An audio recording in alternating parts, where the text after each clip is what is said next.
Okay, this is on national TV, by the way. National Wheatgrass.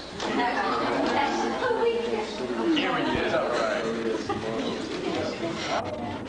Okay. Good. Then it was here. Yeah. Now, overall. No. Is that okay? It's gonna be pretty dim. At least have these on. Yeah. We need the lights over there. Yeah, over there. That's Over perfect. there in the stage. Why, is these lights on? Well, these Well, these are burned out here, right? Can they turn this one off? The center ones are burned out, right? How about this one? Because this is fine. If these lights were on, it'd be good. But... Can you hear me? Are you sure? Are you really ready for a great, exciting evening or not? One more. Let me really hear it. Really. Beautiful. All right, folks. Put your E's and I's on the shelf. Tuck away your buckets. Forget all your colonic appointments because, ready, strap yourselves in your seats. Live from Lemon Grove, it's the Friday Night Social. Yeah!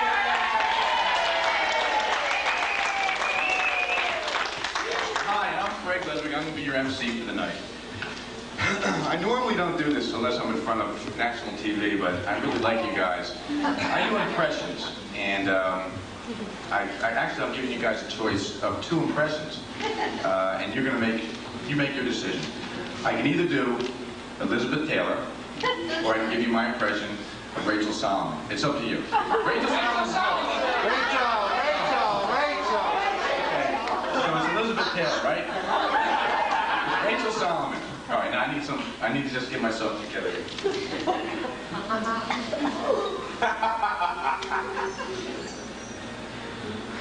Okay, my impression of Rachel Solomon. Well, I think Rachel's a wonderful woman. I think she's done a great job here. She dresses well. That's my impression of her.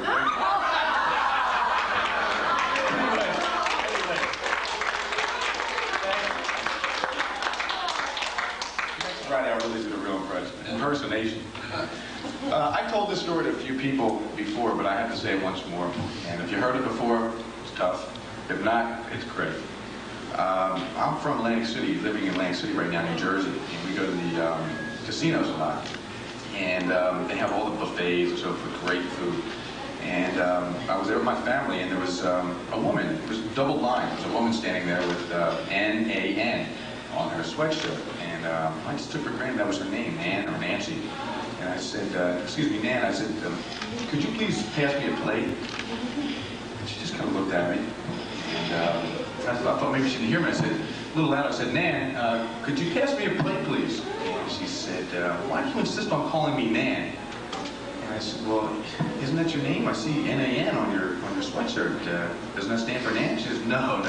She says, that stands for National Association for Nymphomaniacs. And I said, you've got to be kidding me. I said, you guys are really, you have an organization? She says, absolutely. In fact, we just rented one of the halls out here, and we voted on who the most sexual American male was. I said, oh gosh, you're kidding. I said, tell me, who was first? And she said, the American Indian was first. I said, really? And who was second? And she said that the Jewish American male was second. I said, no, that's unbelievable. I said, oh, by the way, what is your name? She said, well, my name's Irene. And she said, and what is your name? I said, well, my name's Tonto Goldberg. Anyway, we have a special guest star here. And we got him all the way from the kibbutz of Jerusalem, Chicago, our very own rabbi, Mr. Marvin True.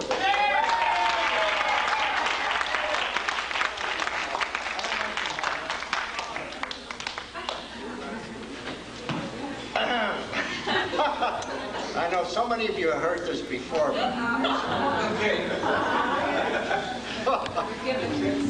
Okay. I came here 12 weeks ago, and I was here about 3 days, and I didn't know anybody, and I was very lonely. Some guy comes up to me and he says, how'd you like to go to the movies tonight? I said, oh, great. I was so happy, to get out of here and get away.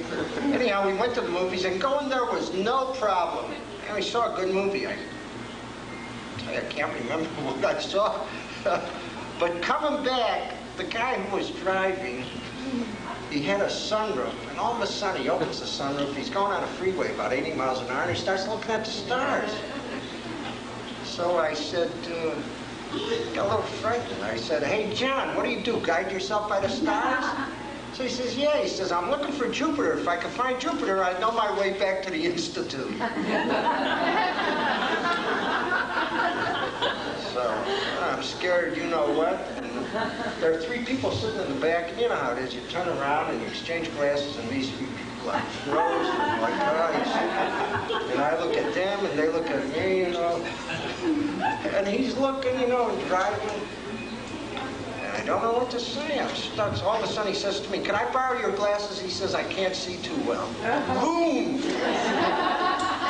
So he puts my glasses on for a minute, and he hands it back. He says, I can't see too well with them either. So finally, I said, John, I said, maybe you ought to stop, you know, ask people for directions. You know, you're wasting gas, it's getting late. He keeps driving, won't say a word. I said, no, John, please, maybe you ought to stop. Really. Finally got off the road, and he stopped, you know, he asked for some directions. We're headed back, we're almost at the Institute. And we're sort of relieved, but he's driving like a madman anyhow. He says, you know, the reason I came to the Institute was, he said, I lost my mind for 2 years, and I feel like it's happening to me again tonight.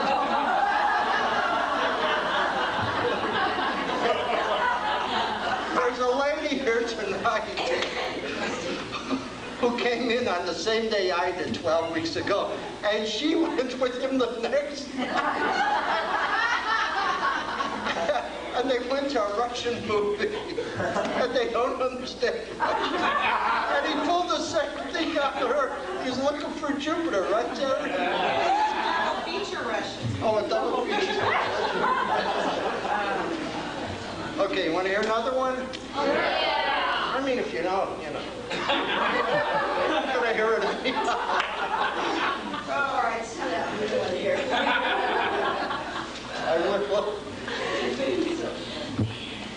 I was in the Army. This happened over 40 years ago.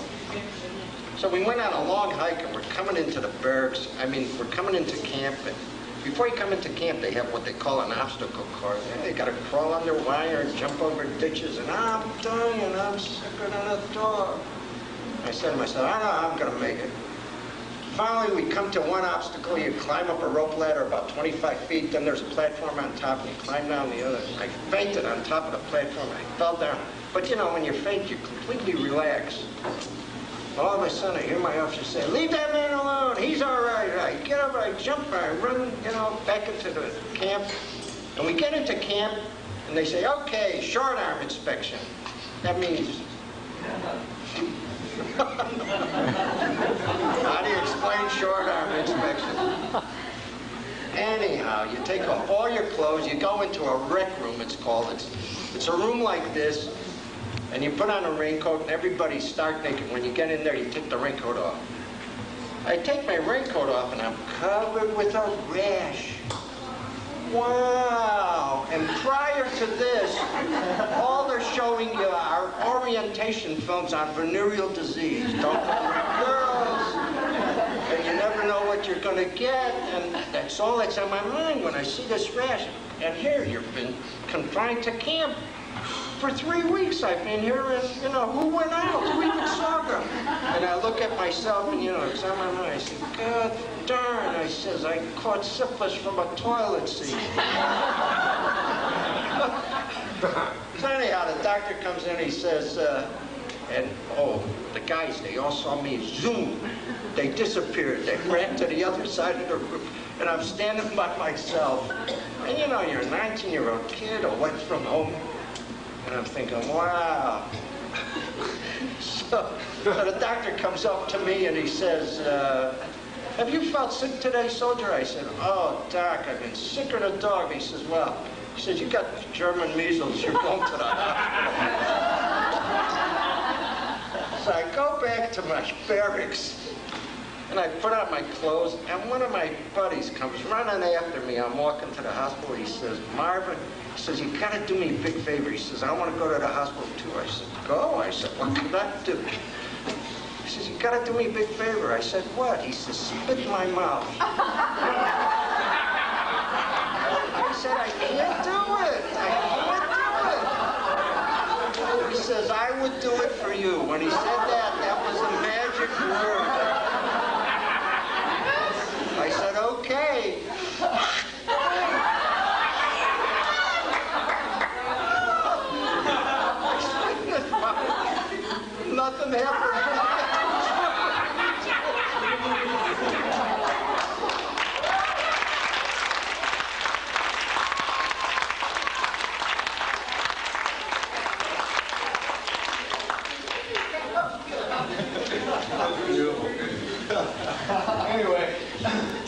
I want to tell one joke here. It's since we're all speaking about Christmas anyway. This is about Santa Claus, and Santa Claus comes down the chimney, and there's a beautiful woman waiting there with cookies and milk, and she says, Santa, can't you stay for a little while? He says, ho, ho, ho, no, I've got to go. I've got many presents to deliver, you know. So she takes her bathrobe off. She wears a beautiful, slinky little outfit. She says, Santa, don't you think you can stay just for a few minutes? And he said, ho, ho, ho, no, I've got to go. I've got many presents to deliver, you know. And so she put one little strap down. And Santa's eyes are bulging at that point. She tickles his beard. Santa, can't you just stay for just one little minute? And he said, hey, hey, hey, I've got to stay. I can't get up the chimney this way.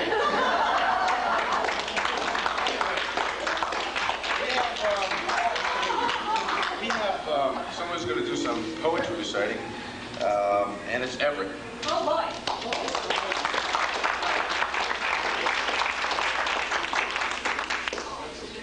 I'm going to sit here because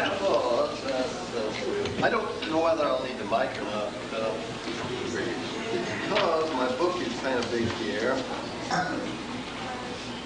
This one is kind of, apropos to our staying here, and I titled it, incidentally, I have a book on my sit around and write this and that, mostly nonsensical stuff, but I have a lot of fun. The good way. You need my help? I beg your pardon. I'm going out and work my garden. Carrots, onions, cabbage too. Also need some stalks to chew. Strawberries ripe and rosy red. Melons in their sunny bed. Almond trees so bright in bloom. Peas and apples coming soon. Bees are swarming around of late. Blossoms just to pollinate.